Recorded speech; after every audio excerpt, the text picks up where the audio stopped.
2 months after my suicide attempt, I had brought so much shame to my dad. My dad had attempted. Out of the shame and dishonor I brought to our household. So about 2 months later, I'm at my friend's house and I'm there for like 3 nights. And my dad is just not calling on me or checking on me, which is like so rare because he would call me constantly. And I knew something deep down in me was like, something's not right with your father. So I went home and my friend and her mom, they were like, hey, we're gonna stay down here. We lived in an apartment. We're gonna stay downstairs. Just walk up to your house, walk in. If you see anything out the blue, just start screaming. We'll just come up. I said, okay.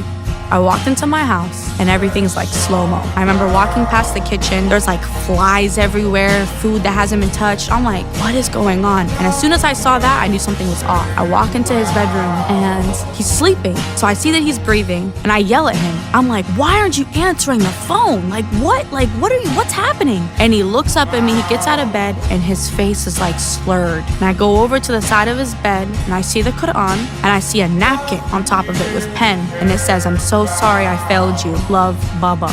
And I start screaming. I realize these are empty pill bottles. This is the Quran. I scream, police come, ambulance come. Like, this is like 3 months apart. And so this was my 7th grade year. In the midst of about to finish middle school, go into high school, things just aren't getting better. My dad also went to the hospital for 3 weeks. And after that, I was staying at my friend's house. So then things started to look up for me in the summer of 7th grade because I got a boyfriend. Now it's my first boyfriend. His name is Richie Murray. He was a very kind guy in the beginning. He had a very put together family. And as I would be around him and his family, I remember just seeing a love in that family that I obviously hadn't seen in my own family. And for the first time of having a boyfriend, I clung so hard to him. I'm like, okay, I became very dependent. And now going into my 8th grade year, I thought this was my first love and I lost my virginity in 8th grade.